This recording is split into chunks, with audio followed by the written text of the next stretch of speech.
Bismillahirrahmanirrahim. Assalamualaikum warahmatullahi wabarakatuh. Alhamdulillahi wahdah, wassalatu wassalamu ala man la nabiyya ba'dah, wa sallallahu alaihi wa ala alihi wa ashabihi ajma'in. Amma ba'd. Alhamdulillah, ahibati fillah, rahimani wa rahimakumullah jami'an. Bapak ibu-ibu yang hadir dalam kajian siang hari ini,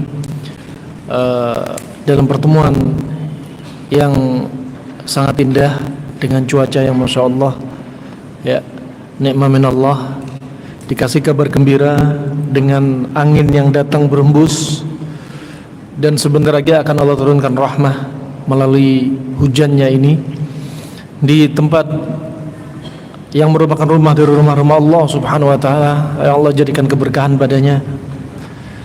Judul kita pada kesempatan kali ini, hiduplah sesuai dengan selera Anda. Hiduplah sesuai dengan selera Anda.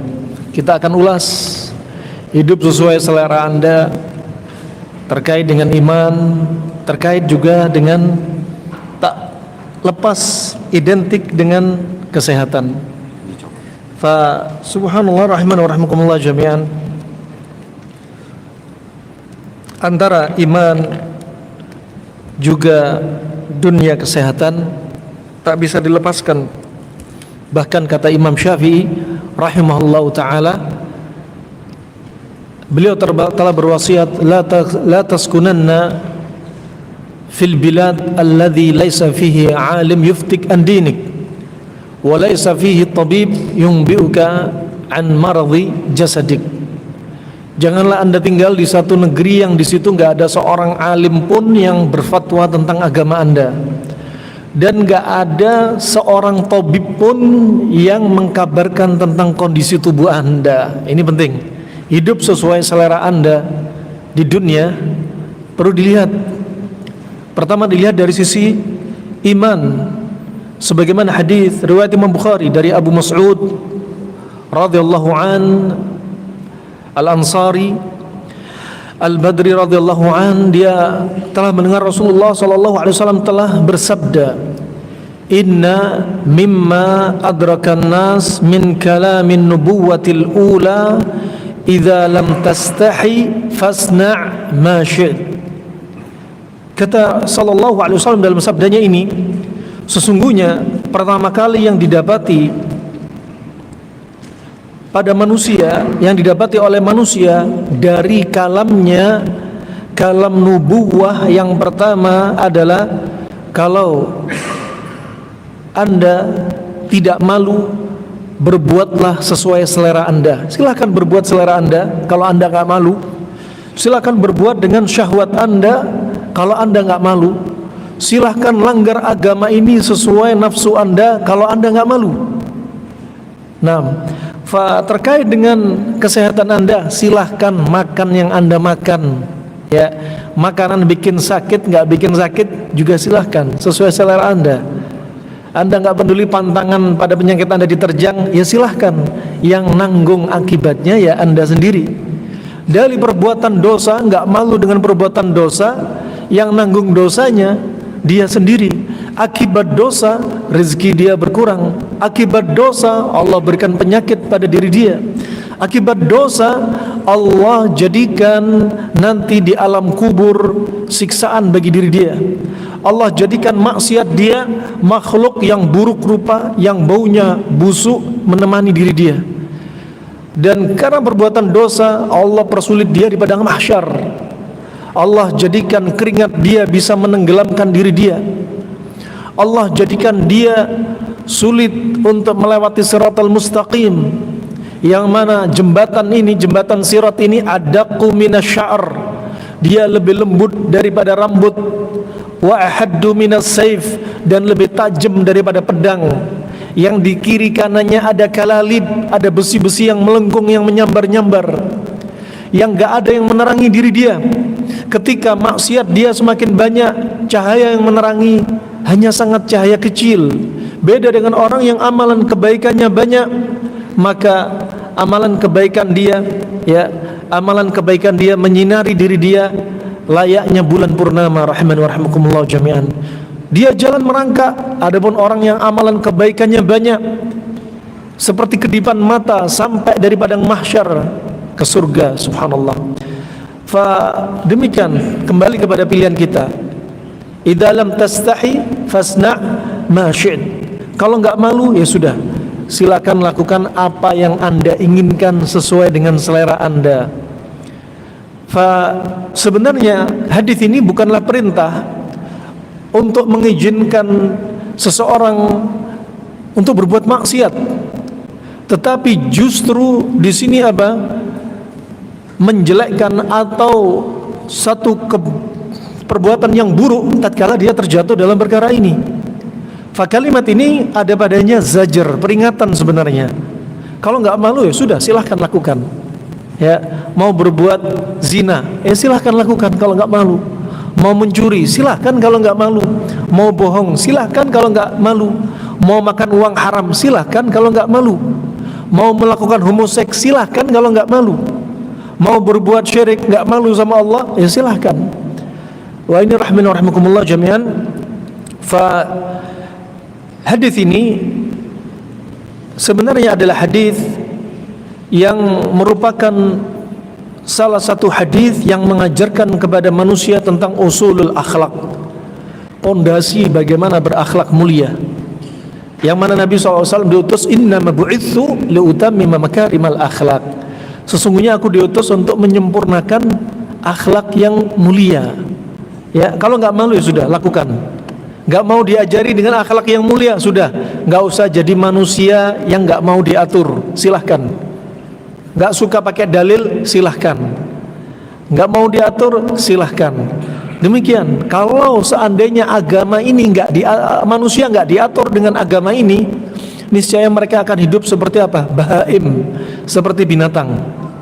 Nah, coba termasuk tanda-tanda hari kiamat diantaranya mereka yang berzina di pinggir jalan. Ini sudah terjadi di negeri-negeri luar, di Perancis dan beberapa negeri yang lainnya. Berzina di jalan-jalan, di pinggir jalan. Betul-betul rasa malu sudah nggak ada pada diri mereka. Rahimani wa rahimakumullah jami'an. Ini termasuk ucapan-ucapan yang fasih, ucapan yang wajiz, ucapan yang termasuk jawami'il kalam, ucapan yang singkat, padat, tapi kalau dirinci maknanya banyak sekali. Kalau dirinci betul-betul menjadi usulul akhlak, ya, pondasinya akhlak. Dan berkata Ibnul Tar terkait dengan syarah Tibun Nabawi, dari syarah dia bahwasanya hadis ini kalau kita tadabburi maknanya dan kita beramal dengan apa dari yang kita ambil dari bahan tadabbur ini merupakan kalam nubuwah ula, termasuk kalam an-nubuwah al-ula, dari kenabian pertama, ya seperti ini.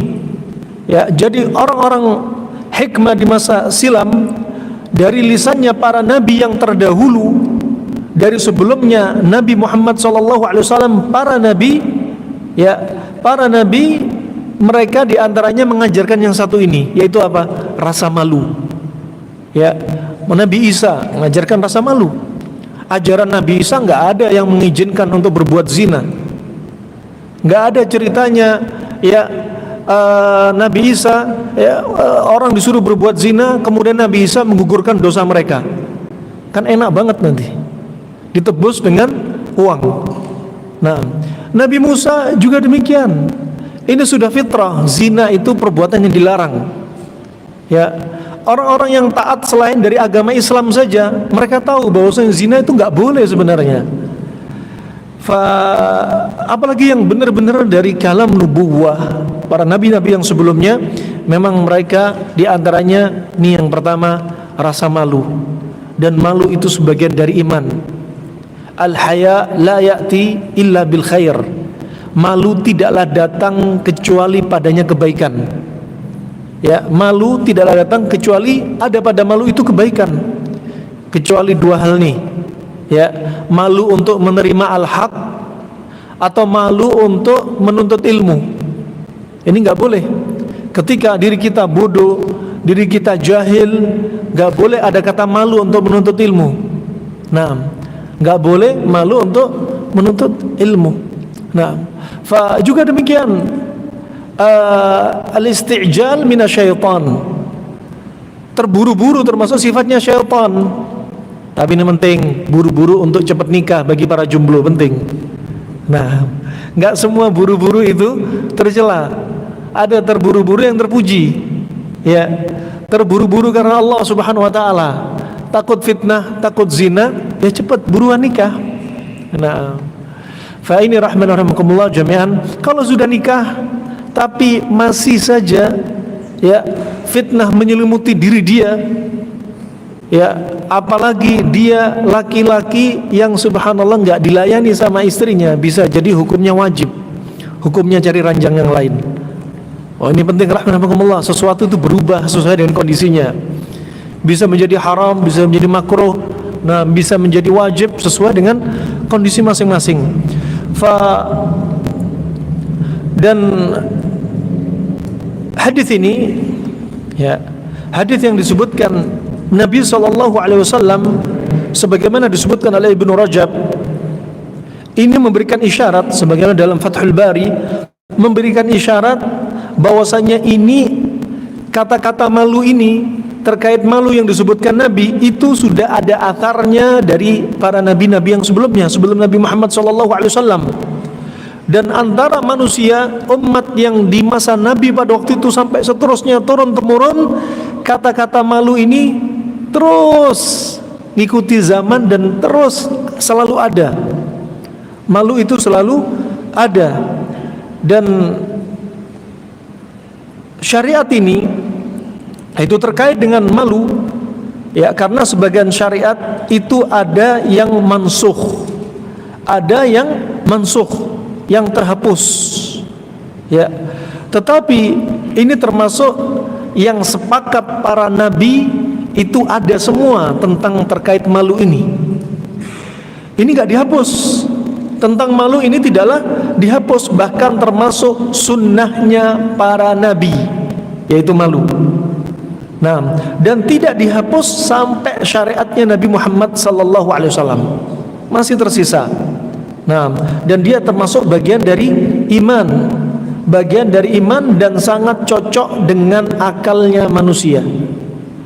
Fa ini rahmani wa rahmakumullah jami'an. Dalam hadis ini, sebagaimana disebutkan bahwasanya dulu al-Arab, orang-orang Arab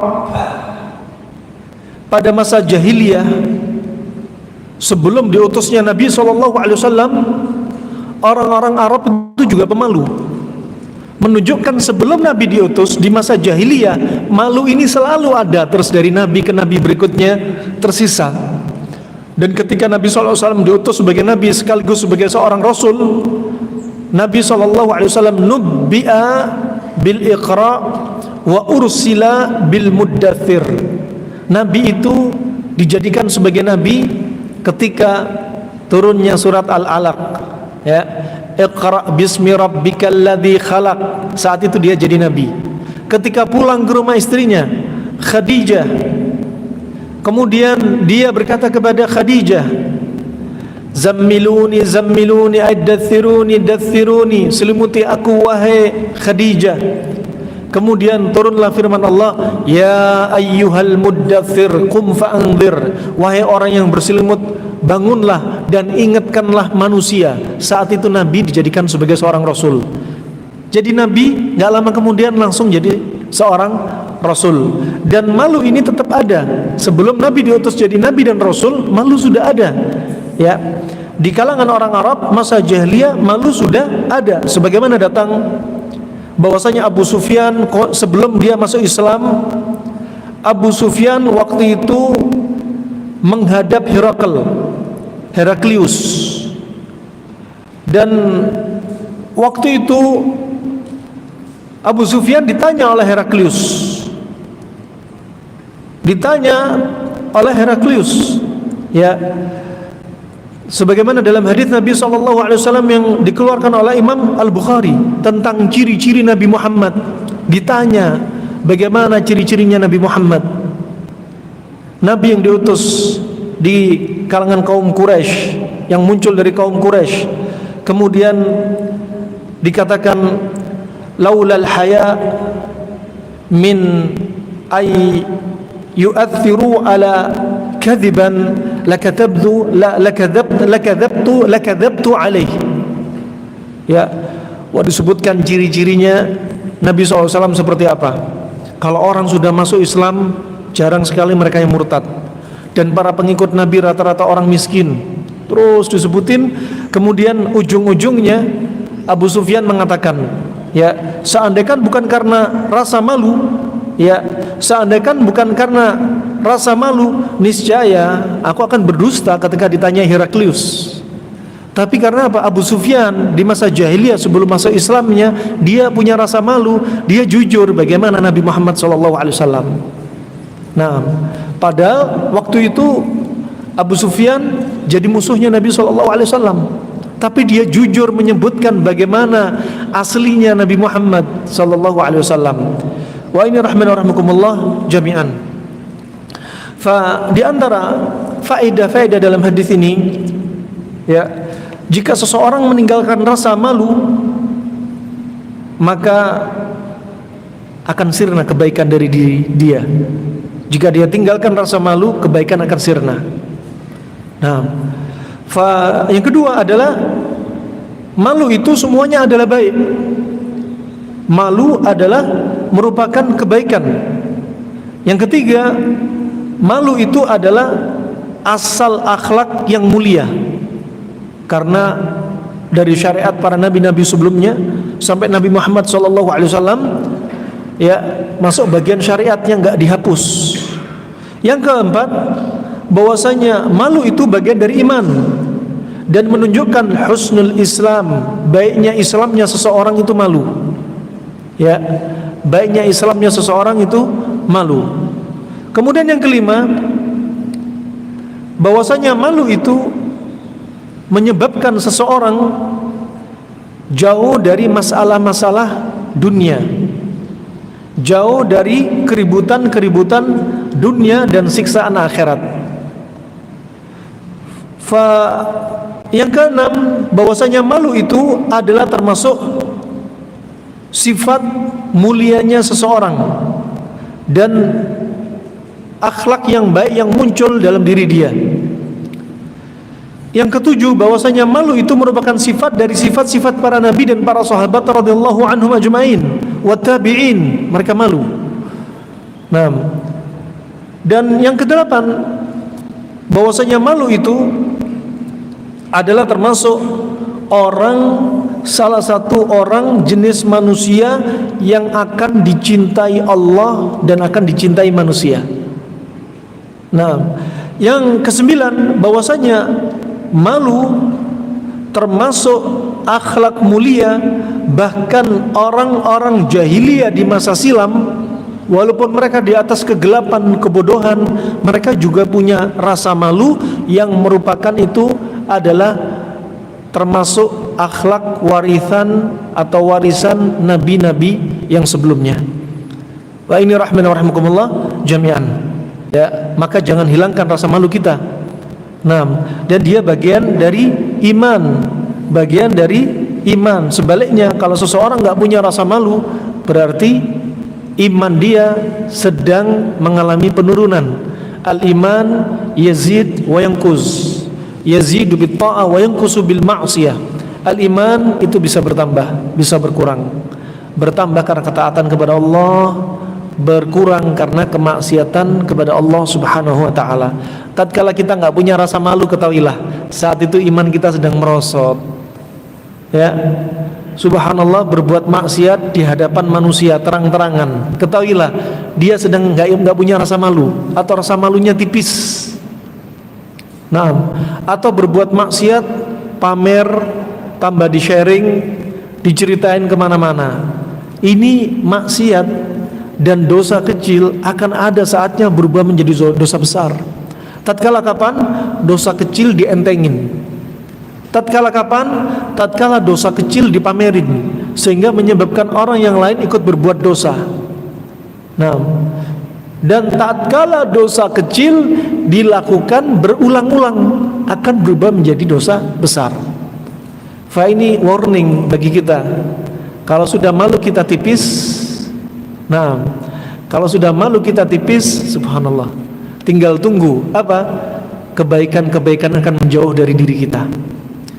Sebagaimana kisah disebutkan Syekh Albani rahimahullah dalam Sahih Targhib wa Tarhib, kisah Ashabul Ghar. Dalam sanad yang sahih ini, Ashabul Ghar ada 3 orang laki-laki. 3 orang laki-laki ini sedang melakukan perjalanan, pekerjaan mereka, rutin mereka.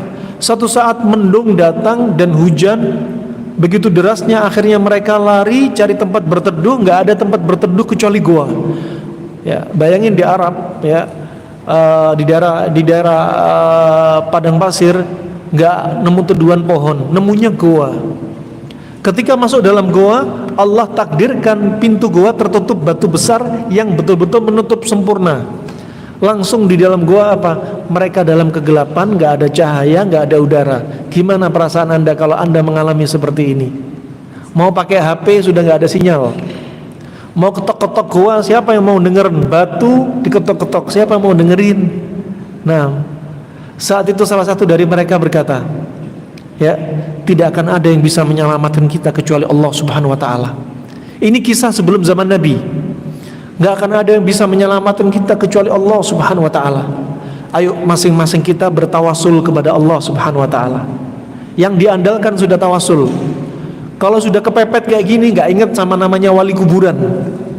Kalau sudah kepepet gini, nggak ingat namanya ya bapak ibu kita. Kalau sudah kepepet kayak gini, nggak ingat. Yang diingat apa? Allah Subhanahu wa taala. Sebagaimana Allah sebutkan, ya, wa idza raqibu fil fulk da'allaha mukhlishina lahuddin falamma najjahum ilal bar idza hum yusyrikun. Ya, tatkala mereka orang-orang musyrik, mereka itu sedang naik perahu di ombang-ambing ombak yang besar. Ketika mendapati ombak yang besar, apa yang mereka dapati? Nggak ingat dengan berhala, nggak ingat sama pohon, nggak ingat sama kuburan wali, nggak ingat sama siapapun. Langsung apa? Ikhlas beristighatsah kepada Allah. Nggak ada istilah istighatsah dengan mayit. Ikhlas istighatsah kepada Allah. Dalam keadaan mereka terhimpit, sudah yang ingat hanya Allah saja. Di padang mahsyar juga demikian. Ketika disebutkan Nabi nanti di padang mahsyar, manusia dalam keadaan nggak berpakaian, telanjang, nggak berkhitan. Kemudian Aisyah bertanya, ya Rasulullah, apakah mereka nggak saling lihat kemaluannya? Ya Rasulullah, apa kata Rasulullah? Ya Aisyah, nggak sempat lagi dah mikir. Mikir apa? Mikir untuk saling lihat kemaluan. Kenapa? Sudah pada ketakutan, bingung menyelamatkan diri mereka sendiri. Bingung menyelamatkan diri mereka sendiri. Nah, wah, kalau lihat adab neraka, ya orang hamil kalau ngelihat adab neraka bisa ngelihat, mungkin langsung keguguran, takut dengan siksa api neraka. Makanya siksa neraka ini nggak ditampakkan, nggak didengarkan. Ya, yang mendengar hanya apa? Hanya yang di sekitar kuburan, kecuali manusia dan jin. Seandainya manusia dan jin bisa dengar siksa bukan neraka, kubur, mendengar siksa kubur, ini masuk kubur belum neraka, niscaya nggak ada ceritanya orang kafir, nggak ada ceritanya orang maksiat. Kalau sudah dengar siksa kubur, masih siksa kubur, ini namanya iman. Kita nggak bisa dengar kuburan bagaimana mereka disiksa, tapi namanya iman. Sudah, kita hanya beriman, jalankan apa-apa dari perintah Allah dan larangannya dijauhi, sudah selesai. Makanya orang-orang Arab di masa silam, kalau ada kambing, kalau ada onta, ada kuda yang bunting mau melahirkan, dibawa ke kuburan. Setelah itu mereka teriak-teriak, berdiri sambil meringkik, dan langsung brojol lahir. Kenapa? Dengar siksa kubur saking takutnya. Wah, ini rahmanakumullah jami'an, ya, ini perlu diperhatikan. Nah, kemudian kalau kita lihat kondisi-kondisi yang seperti ini, kita akan menjadi orang yang malu. Mau berbuat maksiat, malu, pikir-pikir berlipat-lipat. Ya Allah, malu kita bagian dari iman. Makanya al-haya syu'batun minal iman. Rasa malu itu adalah bagian dari iman. Syu'batun minal iman, bagian dari iman. Ini termasuk orang-orang di masa silam sampai detik ini malu. Ya, kalau kita nggak punya malu, sudah tunggu saja, kebaikan akan semakin protol, hilang dari diri kita. Termasuk kufur nikmat. Ya, nggak malu termasuk kufur nikmat. Termasuk wujud syukur nikmat adalah datangi rukun-rukun syukur dengan lisan, sering mengucapkan alhamdulillah. Dengan lisan sering beristighfar. Dengan lisan dijaga dari kata-kata kotor, menggunjing, mencela, memaki saudaranya. Termasuk rukun syukur al-inqiyad bil jawarih, wujudkan dengan anggota tubuh kita. Ya, ketika mendapat nikmat dari Allah Subhanahu wa taala, semakin datangi ketaatannya, semakin kuatkan rasa malunya. Nah, fa subhanallah, gampang sekali menjadi manusia yang menampakkan aurat. Ya, yang wanitanya bersolek-molek, nggak malu. Padahal bersolek-moleknya mereka untuk siapa? Untuk suaminya. Allah sudah mengingatkan, wala tabarrujna tabarrujal jahiliyatil ula. Dan janganlah anda wahai kaum wanita bersolek-molek seperti orang-orang jahiliyah di masa lalu bersolek-molek. Nah, wanita yang malu menutup wajahnya, wanita yang malu menutup rambutnya, wanita yang malu menutup auratnya. Al-mar'ah aurah, perempuan itu adalah aurat. Sampai suaranya nggak boleh dilembut-lembutkan, nggak boleh dilembut-lembutkan. Kenapa? Khawatir orang yang laki-laki yang hatinya tamak dengan syahwat, khawatir terfitnah. Ya, khawatir terfitnah. Melangkahkan kakinya aja hati-hati, jangan sampai melangkahkan dengan suara sandal yang lemah gemulai, sudah bikin telinga kaum laki-laki tergerak. Laki-laki lihat sandalnya wanita warna pink ada bunganya, sudah terfitnah. Walaupun yang pakai sandal ya enggak seperti cerminan sandal atau sepatunya, tapi sudah fitnah. Nah, pernah kisah orang-orang di masa silam. Ada suami istri yang sedang melakukan sidang karena ingin ada kasus yang diselesaikan dan ingin bercerai. Siapa yang salah? Disidang oleh seorang hakim. Dan wanita ini pakai cadar menutupi wajahnya. Ini kisah orang di masa silam. Kemudian hakim ini melihat mata istrinya betul-betul tajam. Sampai ketika sidang, yang dilihat itu istrinya laki-laki ini. Yang suaminya, suami dari istri yang dilihat si hakim ini ngelihat, ini hakim ini bakal berat sebelah ini. Nah, ngelihat mata istriku udah terpukau. Nah, khawatir, makanya seorang hakim gak boleh mensidang, memutuskan satu keputusan dalam keadaan dia marah, memutuskan satu keputusan dalam keadaan dia terfitnah dengan orang yang ada di hadapannya yang sedang ada kasus. Nah, mending ganti hakim yang lainnya dulu. Ini hakim sedang jatuh cinta, digeser dulu, ganti hakim yang lainnya. Wa subhanallah, suaminya marah, ngelihat curiga dengan Pak Hakim. Suaminya turun mendekati istrinya yang ada di hadapannya, dibuka cadar istrinya. Ternyata giginya keluar-keluar. Permisi akramakumullah. Ya, kamu mau menghakimi aku dalam keadaan kamu terfitnah dengan istriku. Ya, dibuka wajahnya. Langsung hakimnya istighfar, astagfirullah. Nah, dia sudah terfitnah dengan matanya. Nah, artinya subhanallah, apapun bisa membuat fitnah. Nah, dan anjuran untuk bersolek-molek itu bukan hanya untuk wanita yang cantik. Walaupun wanita sedang nggak terlalu cantik, walaupun dia nggak cantik sama sekali, tetap nggak boleh bersolek-molek. Ya, sesungguhnya apa? Al-mar'a idza kharajat min baitiha, wanita jika keluar dari rumahnya, ya, apa yang dilakukan? Syaitan istasrafaha syaitan. Setan akan bikin wanita ini dibikin cantik. Ya, di hadapan wanita. Nih, makanya nih malu. Ya, ini kalau kita ngelihat janji-janji Allah masih ada bidadari. Ya, nggak usah mikir fitnah wanita di dunia nyata, dunia maya. Dunia nyata nggak bisa dipegang. Dunia nyata hanya nambah dosa. Dunia nyata dari wanita nggak bisa Anda miliki. Ya, dunia maya nggak bisa Anda miliki. Dunia nyata dari wanita yang ada di hadapan Anda pun itu milik orang lain. Itu pun belum halal bagi Anda. Kalau halal, berani gentle datangi. Dek, sudah punya suami belum? Aku menjanda, Mas. Ya udah, datang. Gentle. Ada yang datang lagi, aku belum menikah, Mas. Mau nggak sama aku? Tapi kamu harus siap hijrah misalnya. Daripada ngelihat matanya nggak nutup-nutup, melek terus. Dalilnya apa? Kan katanya ngelihat sekali. Nah, nggak boleh kedip-kedip katanya. Ngelihat sekali dipuaskan.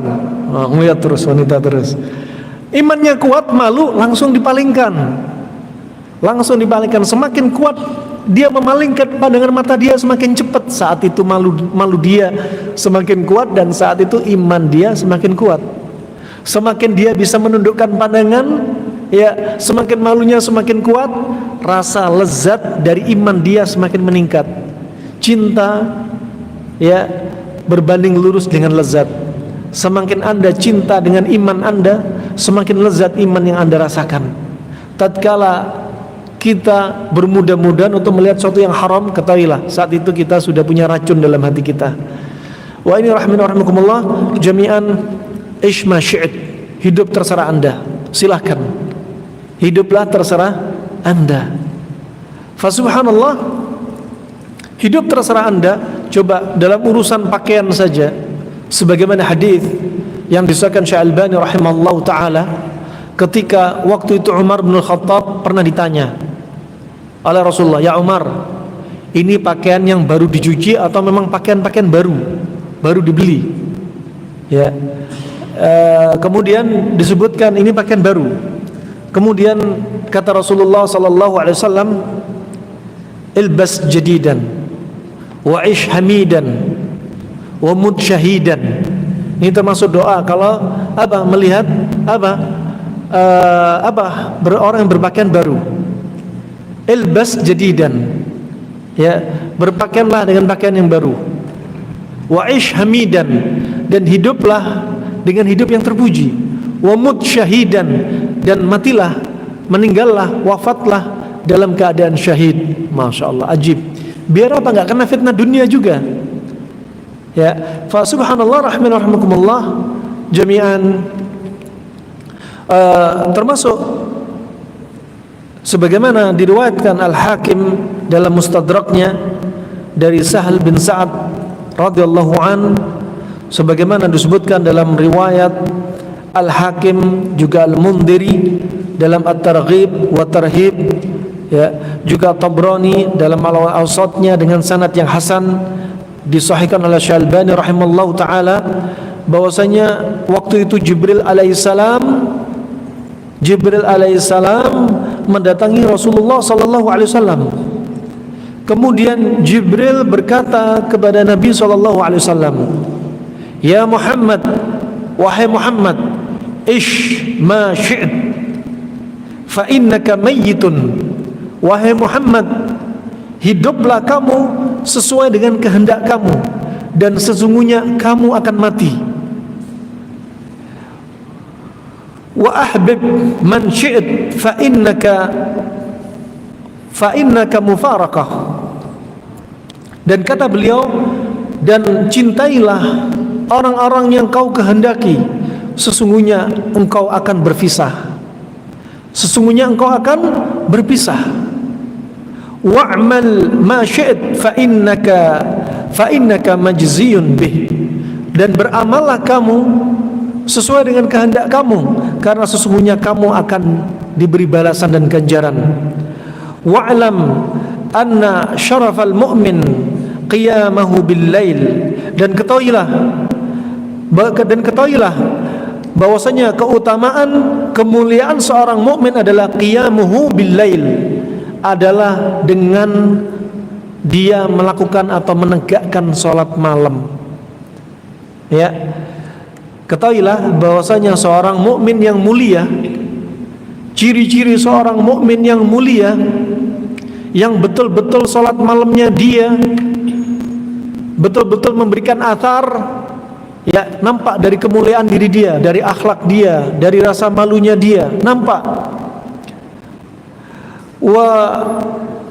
Kemudian kata Rasulullah, wa izzahu istighna'uhu 'anil nas. Naam. Dan termasuk apa? Izzahnya dia, kemuliaan dia, dia menjaga diri dia atau mencukupkan diri dia dari manusia. Dia hanya pasrah kepada Allah Subhanahu wa taala. Fa ini rahmani wa rahmakumullah jami'an.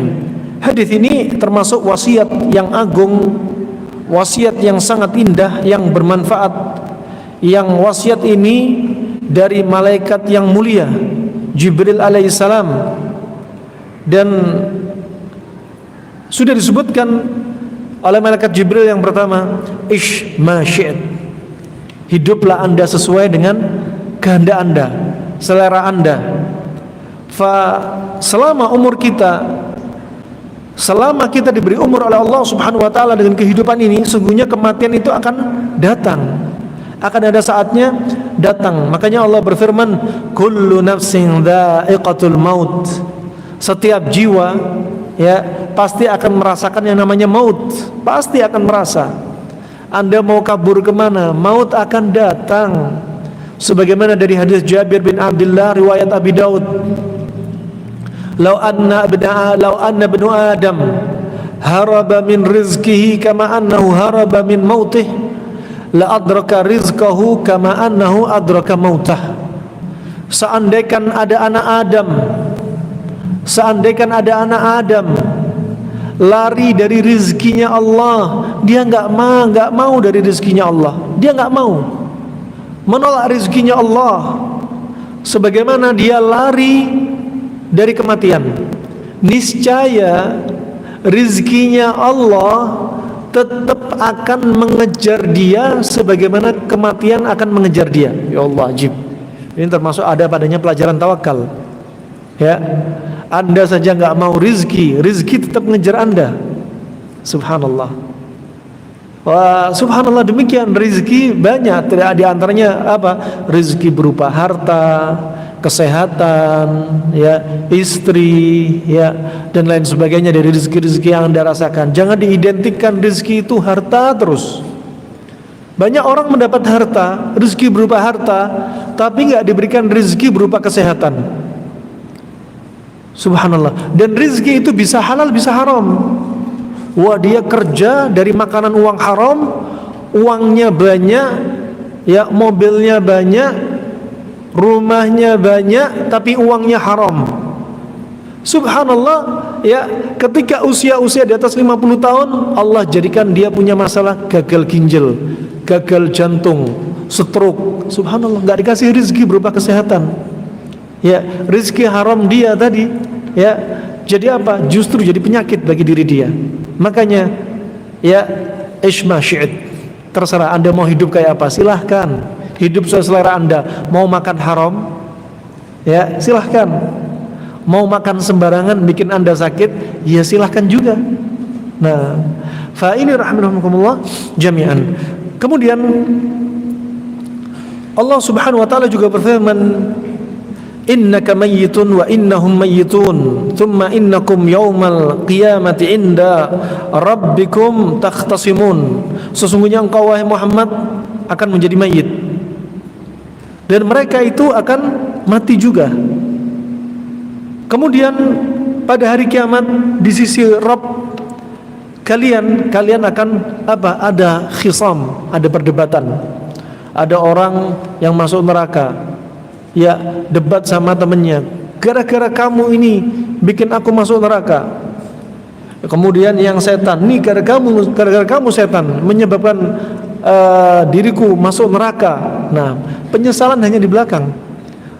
Salah siapa? Salah pilih teman. Ya, semua teman, ya, diambil, nggak pilih-pilih. Ya, semua apa? Guru dia diambil, nggak pilih-pilih. Penting. Pilih guru, pilih teman itu penting, ya. Kalau Anda salah pilih penanak nasi, kalau masak beras paling yang gosong nasinya. Kalau Anda salah pilih guru, nanti jangan-jangan, ya, yang milih guru salah ini ikut gosong, jangan sampai, nasallahu ya. Nah, ini urusannya apa? Urusan keselamatan kita dunia, alam barzah, juga yaumul qiyamah, biar selamat. Wa rahmin wa rahmukumullah jami'an, ishma syi'it, hiduplah sesuai dengan selera Anda, silakan.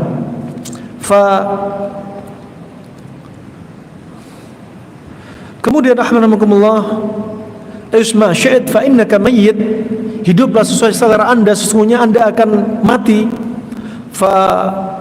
Seorang mukmin meyakini bahwasanya al-maut bisa datang kapan saja, dan datang dalam keadaan mengagetkan.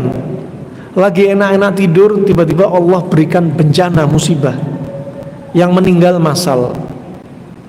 Subhanallah, ya, lagi berzina, Allah letuskan gunung sampai mereka orang yang berzina jadi batu. Subhanallah. Dan mereka yang berzina yang jadi batu ini sesuai dengan posisi mereka masing-masing. Nas'alullah al-afiyah. Wa subhanallah, mereka yang sedang berbuat syirik, istighatha bil mayyit, tiba-tiba Allah jadikan gunung di seberang sana terbang, ditimpakan ke mereka yang berbuat syirik. Perbuatan syirik yang paling besar dari syirik besar adalah al-istighatha bil mayyit, istighatha dengan mayyit. Wa ini rahmanakumullah jami'an. Semuanya wasiat, pelajaran, ya, kita jaga iman kita diantaranya dengan rasa malu. Seorang mukmin seyogianya harus menyiapkan diri dia untuk berjumpa dengan Allah Subhanahu wa taala. Untuk menyiapkan dirinya untuk berjumpa dengan Allah Subhanahu wa taala. Subhanallah, ada orang yang enggak ingin berjumpa dengan Allah. Allah juga enggak ingin berjumpa dengan dia, sehingga Allah siksa dia. Ya, Allah siksa dia, Allah masukkan dia neraka. Ada manusia yang rindu dengan Allah, ingin berjumpa dengan Allah Subhanahu wa taala. Nah, ketika tahu nikmat kubur, pengen cepat rasanya berjumpa dengan Allah Subhanahu wa taala. Ketika mendapat nikmat padang mahsyar, pengen berjumpa dengan Allah Subhanahu wa taala. Ketika melewati siratal mustaqim, dalam keadaan dia sangat cepat, kalbarq, seperti kilat, seperti kejapan mata sudah sampai, pengen berjumpa dengan Allah Subhanahu wa taala. Ketika sudah masuk surga, bukan bidadari yang dia idam-idamkan, bukan istana di surga yang dia idam-idamkan, bukan pisang, bukan delima yang dia inginkan, bukan bapak ibunya ingin dia berjumpa di surga, tetapi dia mengidam-idamkan melihat wajah Allah Subhanahu wa taala. Allah berfirman, lilladzina ahsanul husna wa ziyadah, bagi mereka yang berbuat baik Allah akan siapkan bagi mereka al-husna. Al-husna yaitu surga, wa ziyadah, az-ziyadah yaitu tambahan dari kenikmatan surga. Kata Ibnu Abbas, yaitu melihat wajah Allah. Ini nikmat di atas nikmat dari nikmat surga adalah melihat wajah Allah. Gak ada kenikmatan di atas melihat wajah Allah, gak ada. Setiap hari Jumat kita berangkat ke pasar. Pasar kita bukan pasar ikan di surga. Pasarnya adalah melihat wajah Allah Subhanahu wa taala. Setiap selesai melihat wajah Allah, wajah dia semakin bercahaya putih. Kembali kepada istrinya, istrinya wajahnya juga bercahaya putih. Subhanallah. Dan mereka bukan berarti melihat wajah Allah, mereka bisa mengelilingi Allah. Enggak. Allah sangat besar, enggak bisa dikelilingi oleh hambanya.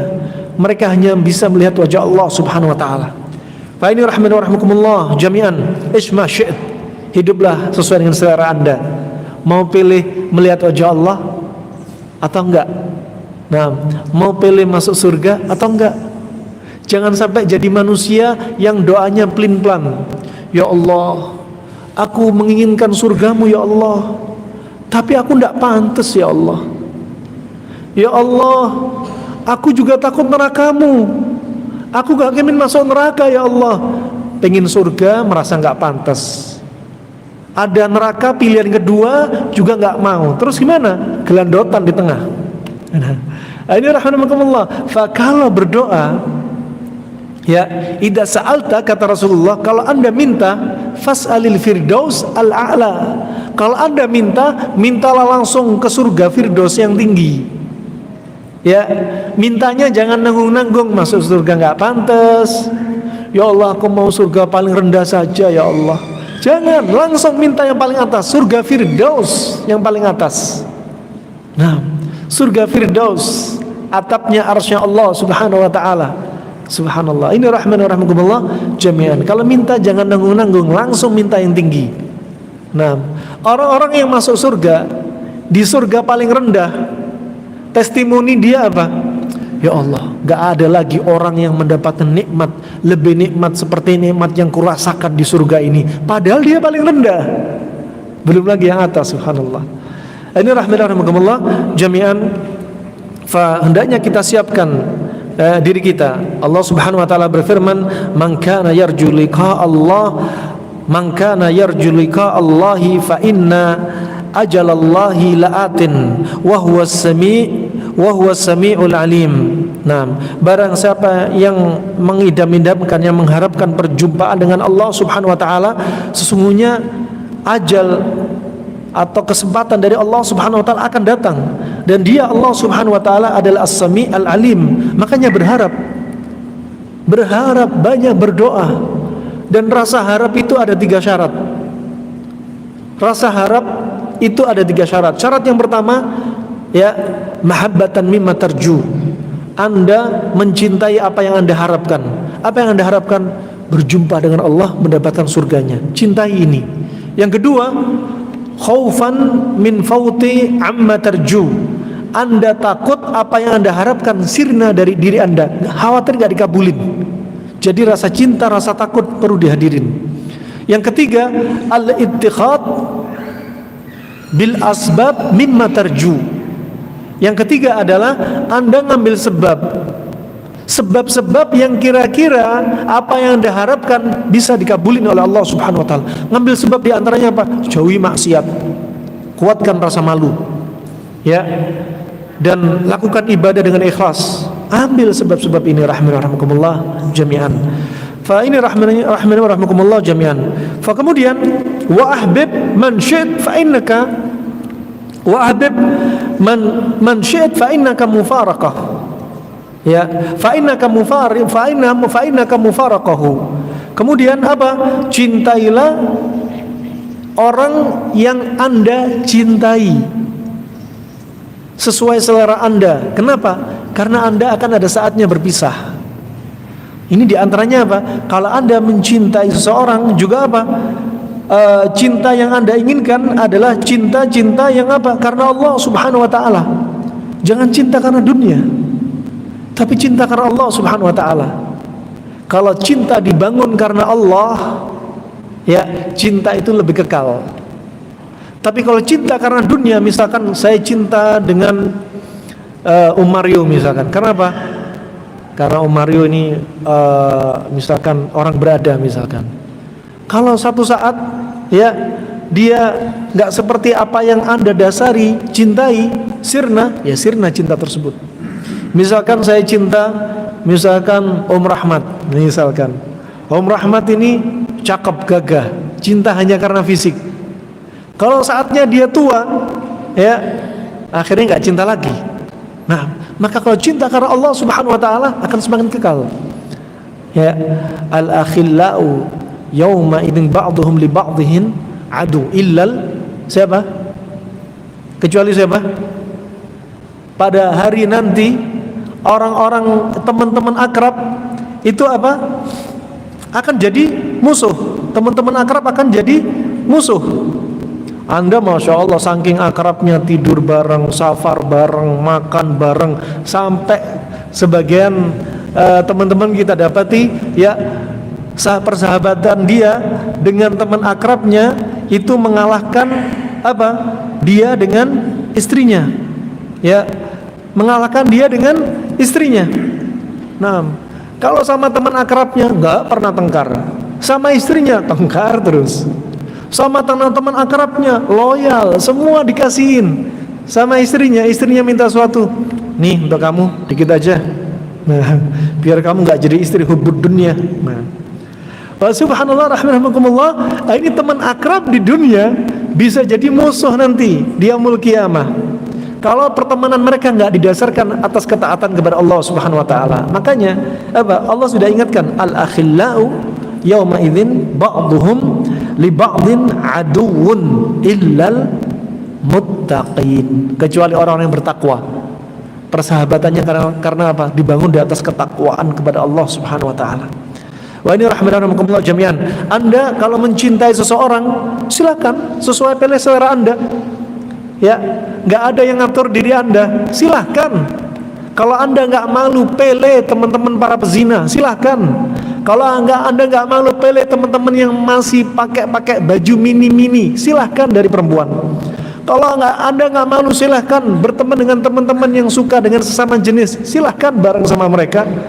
Kalau Anda berteman dengan orang-orang yang subhanallah nyembah berhala, silahkan kalau nggak malu. Ya, silahkan. Ya, sesuai selera Anda. Ya, fa ini rahmanakumullah, tentunya apa? Orang yang malu pasti pilih-pilih teman. Ya, karena apa? Al-jalis janis. Orang yang duduk dengan komunitas tertentu, maka dia bisa seperti komunitas itu. Sahabat dinamakan sahabat li'annahu yastahib, karena dia geret. Kalau kita punya sahabat, ya sahabat yang baik, kita akan kegeret kepada kebaikan. Kalau kita punya sahabat yang buruk, kita akan kegeret dengan keburukan diri dia. Nah, makanya apa? Silahkan pilih orang yang Anda cintai sesuai selera Anda. Sesuai selera Anda. Malu apa nggak malu? Silahkan. Wa ini rahimana wa rahmakumullah jami'an. Kemudian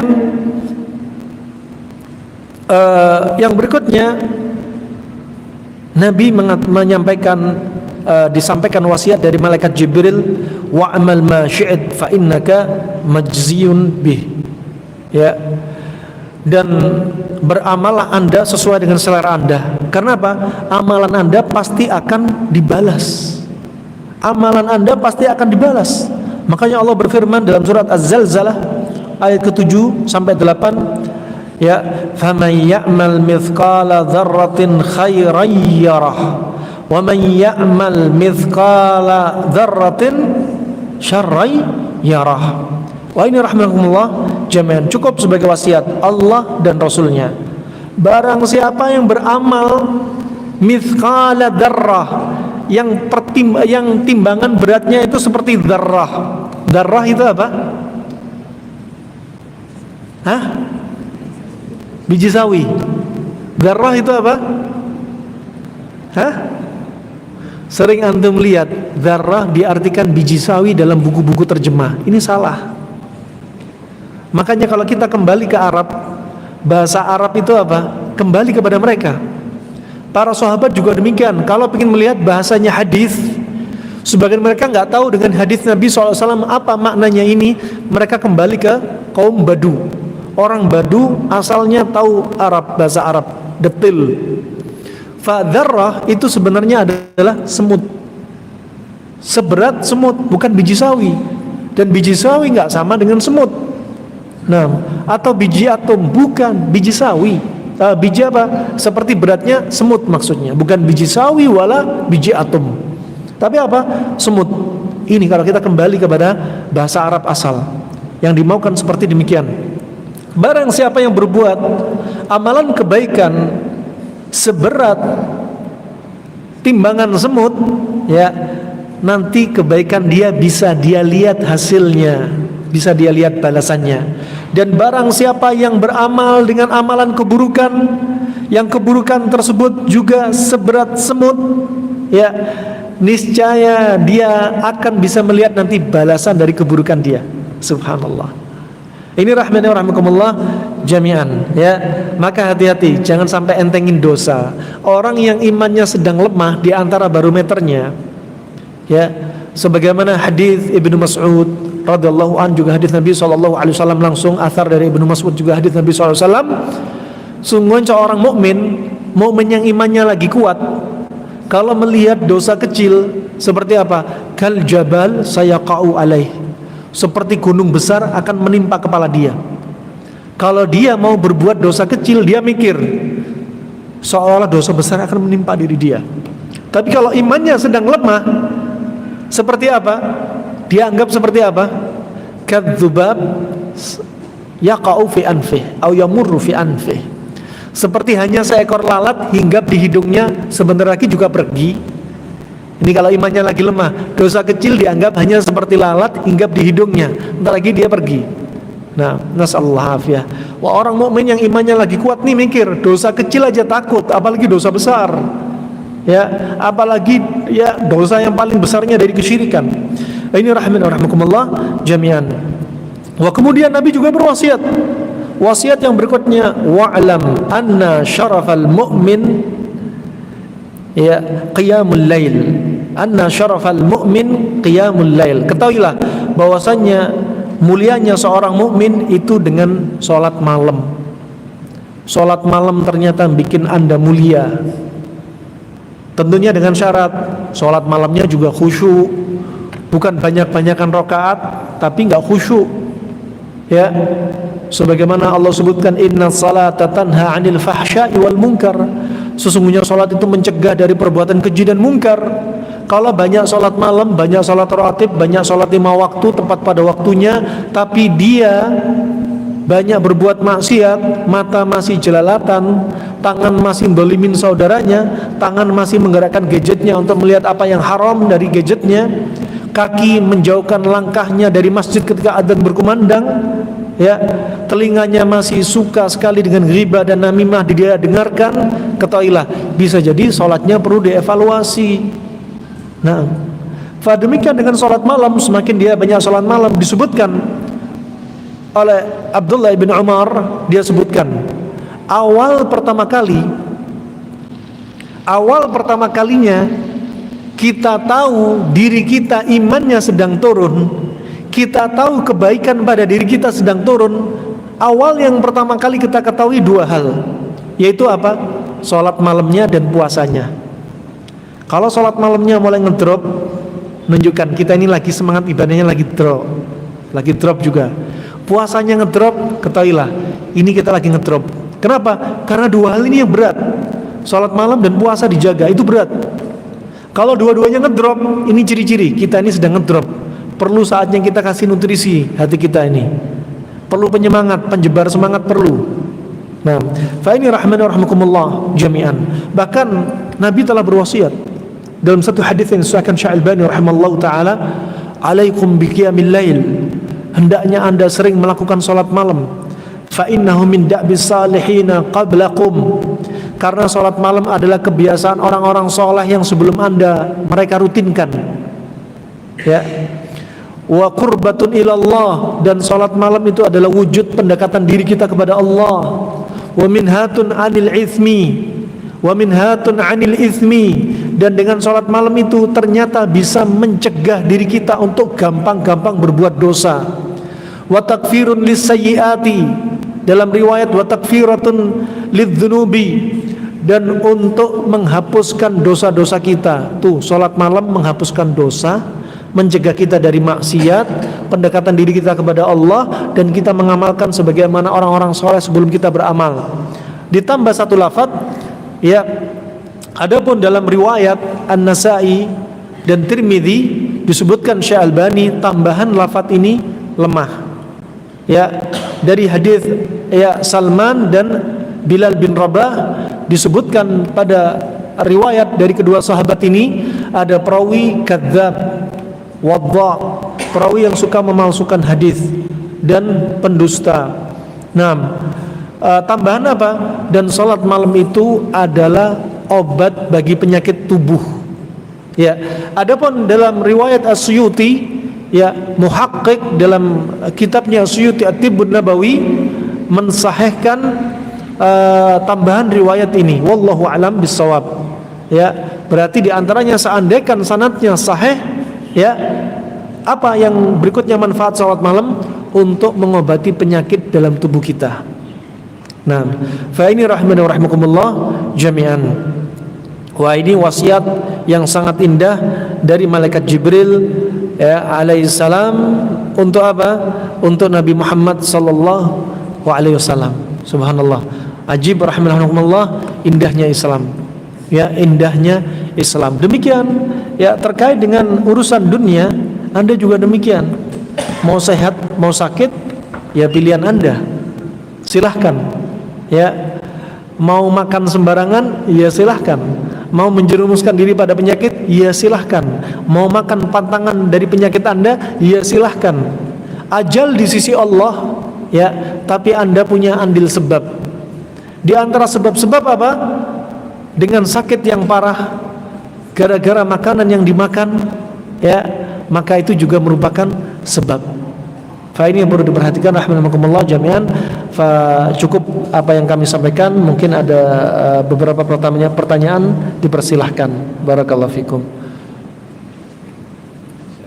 Naam. Tafadhal Ustaz. Naam.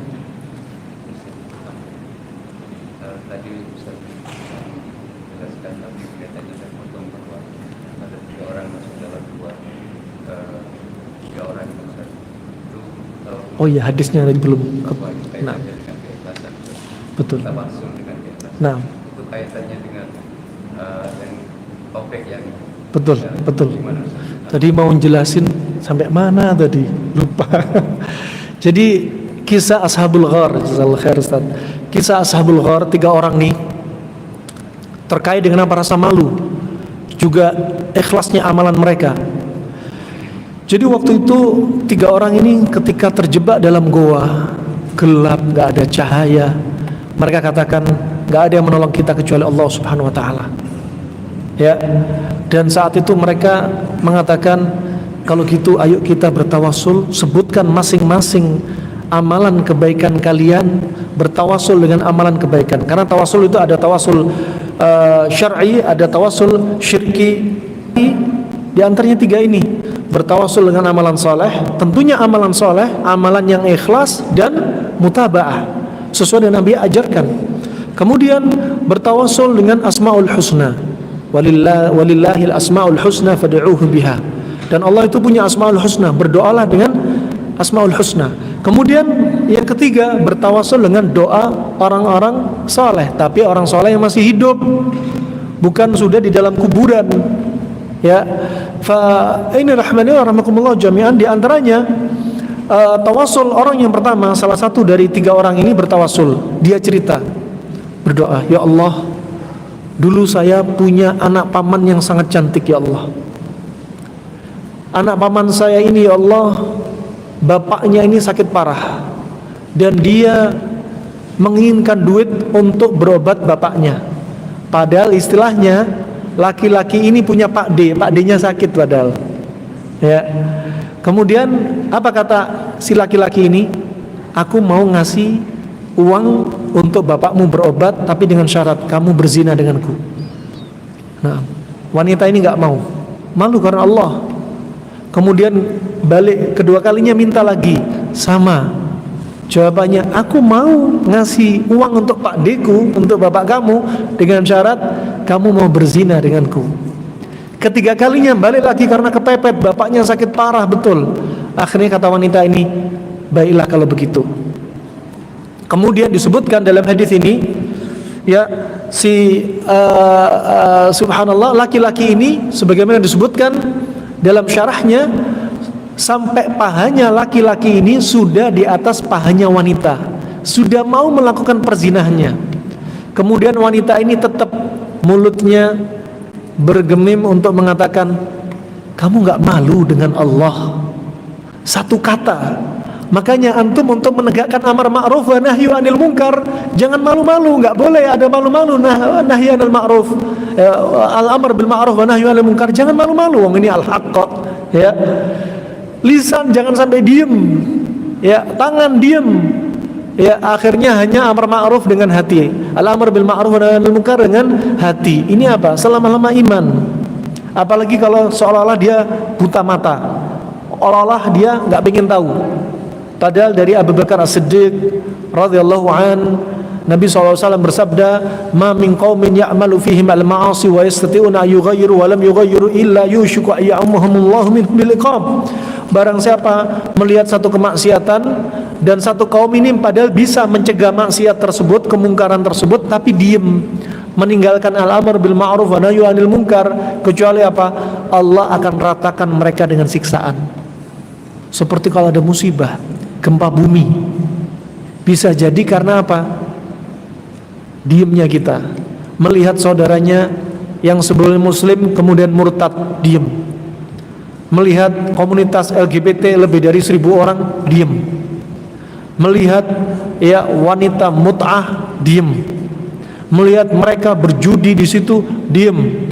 Melihat mereka sama sekali nggak menghidupkan masjid. Saatnya adzan berkumandang, nggak ada yang adzan, nggak ada yang sholat, diem. Allah ratakan, ya Allah ratakan, nggak pilih-pilih Allah. Lakinya, wanitanya, anaknya, perempuannya, bapaknya, kakeknya, nggak dipilih-pilih. Muslimnya, kafirnya, ya hewannya, kena semua. Ini rahmanakumullah jami'an. Fa subhanallah, wanita ini mengatakan apa? Kamu nggak malu sama Allah? Padahal sudah di atasnya, tetap masih berusaha apa? Menasihati laki-laki ini. Langsung tiba-tiba laki-laki ini teringat dengan nasihat wanita ini, kata-kata malu dengan Allah subhanahu wa ta'ala, langsung dia tinggalkan. Dan wanita ini dikasih uang 200 dinar. Sudah, ambil uang 200 dinar untuk berobat bapakmu, untuk Pak Diku ini. Ya,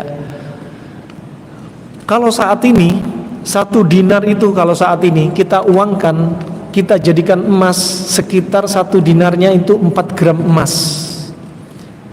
Kalau 100 dinar, katakan 1 gramnya 1 juta, berarti 100 dinar berapa juta? 400 juta. Kalau 200 dinar, ya tinggal berapa? Masya Allah. Wallahu alam, mungkin riwayatnya 20 dinar ya itu Ustaz ya. 20 dinar apa 200 dinar ya? Lupa ana lafadznya. Wallahu alam, nanti dilihat hadisnya lagi.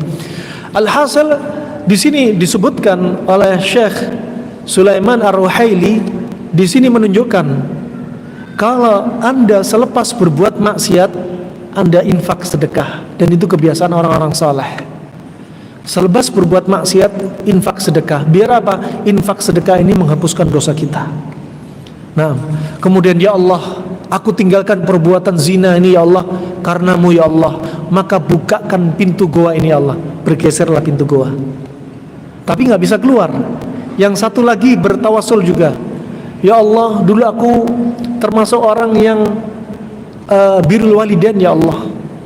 Laki-laki ini dahulu sering apa? Kegiatannya mencari kayu, dan sebelum bapaknya tidur mesti menyediakan susu. Satu ketika laki-laki ini pulang dari kerjaannya mencari kayu, dia pulang di malam hari sudah mendapati bapak ibunya sudah tertidur.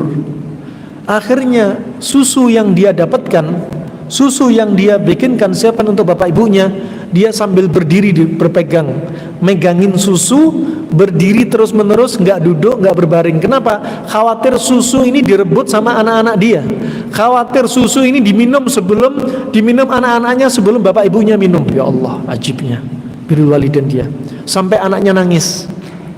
Kemudian bapak ibunya terbangun mendengar suara cucunya menangis, dan dibiarkan bapak ibunya minum, kemudian istirahat lagi, baru dikasihkan ke anaknya sendiri. Ya Allah, aku lakukan ini karenamu ya Allah. Terbukalah pintu goa.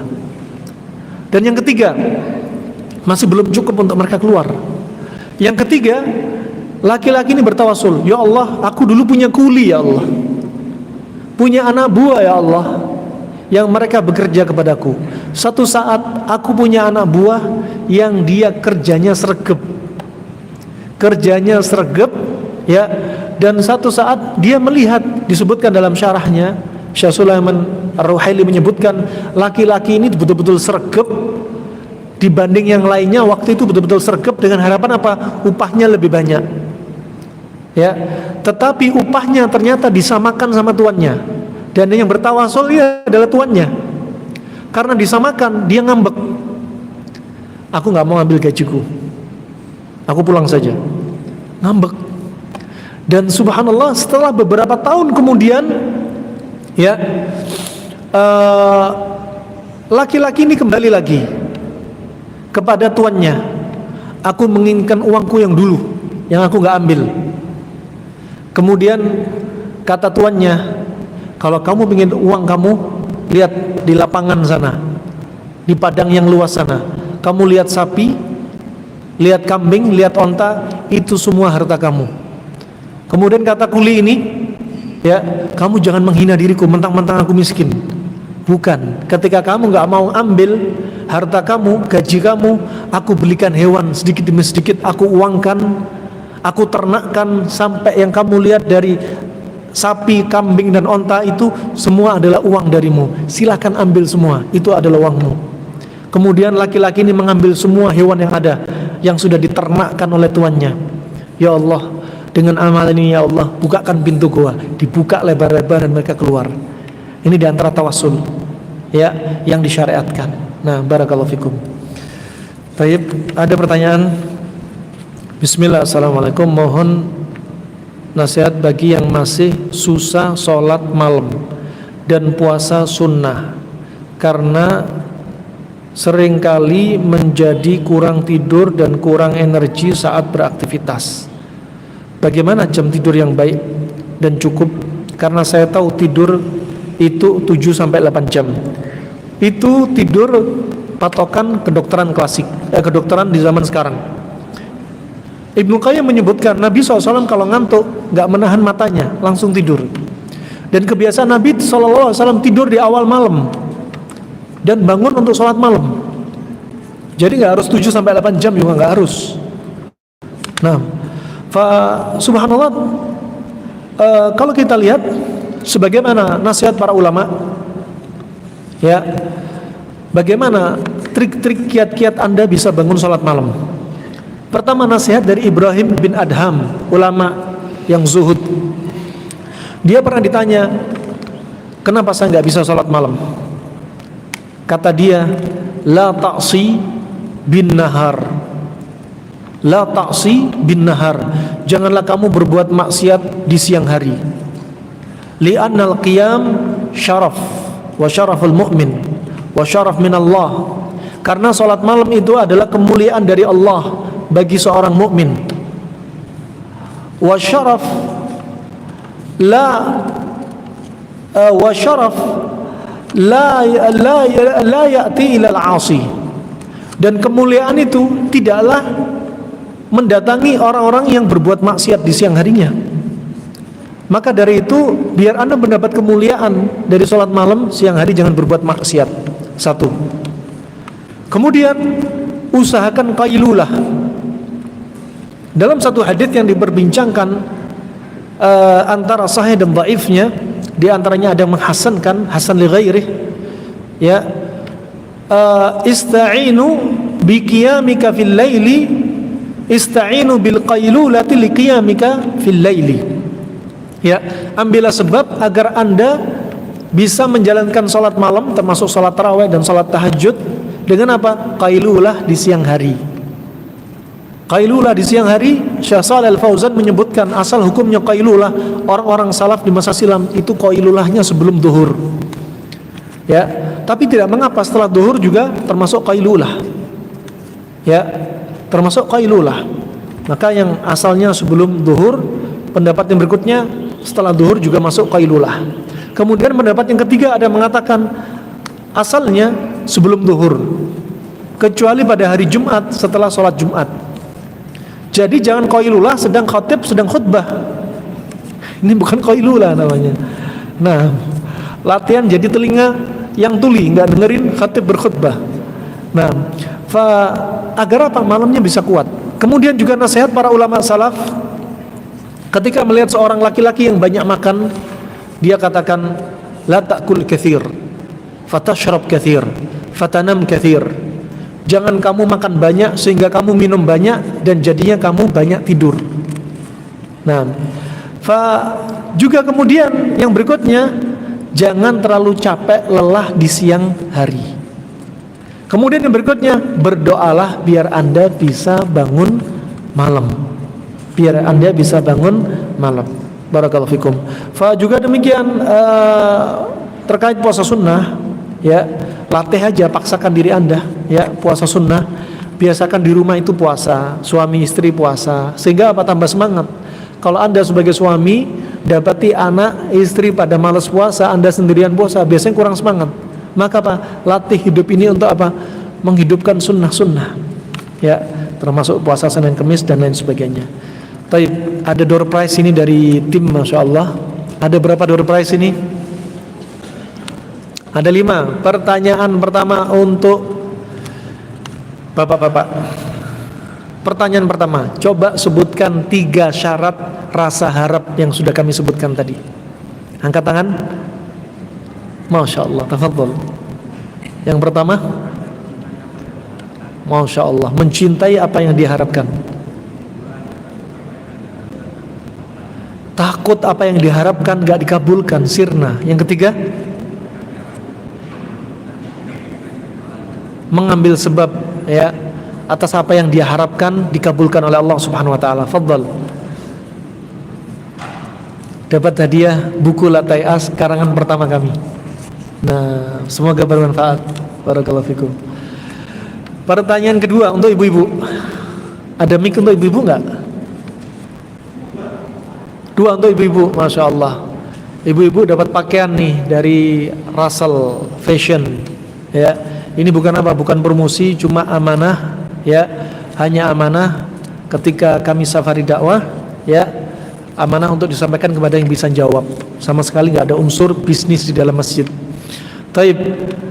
Pertanyaan untuk ibu-ibu, ada mic-nya nggak? Mic-nya ada? Taib. Pertanyaan untuk ibu-ibu.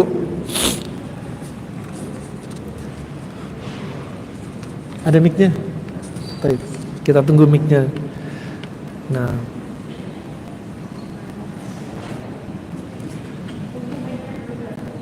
Nah, masih diambilin, Bu.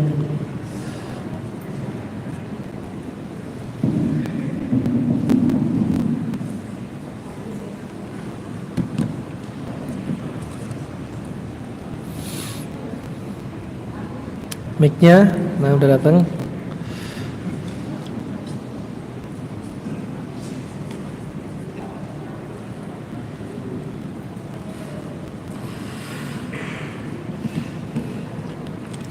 Pertanyaan untuk ibu-ibu, sebutkan tawasul syar'i.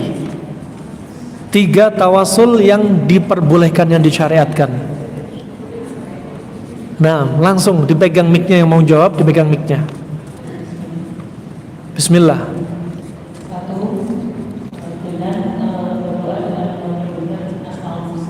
Masya Allah.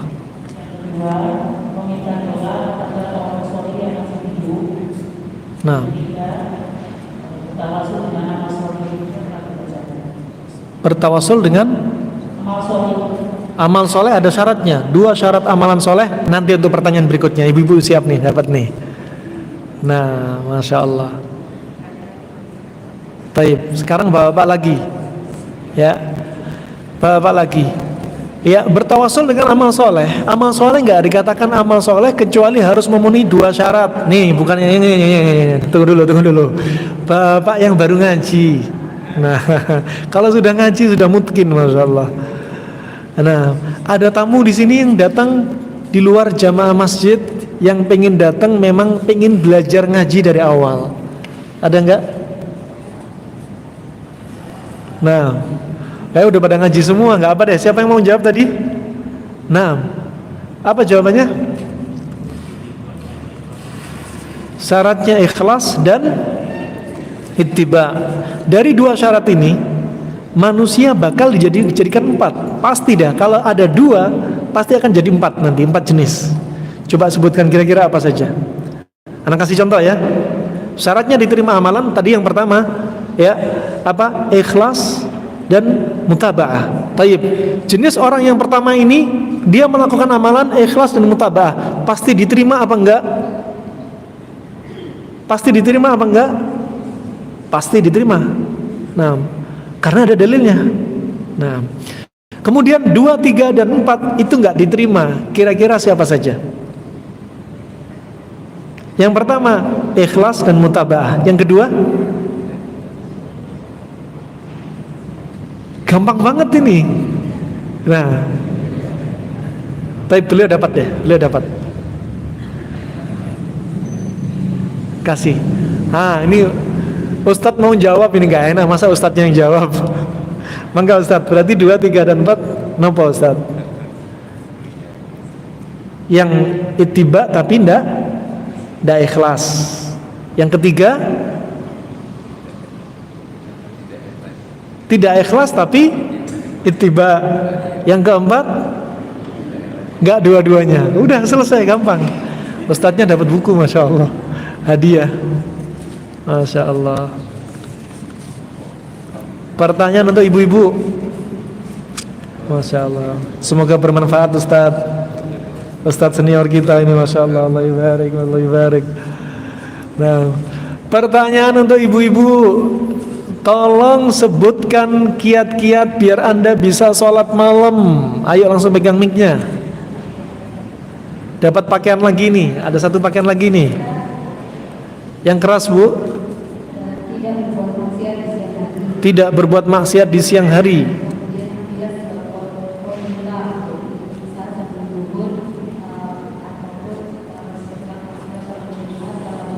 Kecepatan, Bu. Yang kedua, tidak bikin dirinya terlalu lelah di siang hari. Ketiga, ya, keempat,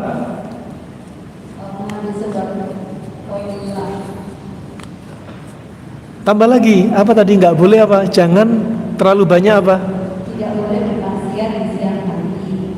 Kemudian mengambil sebab Qailullah. Nah,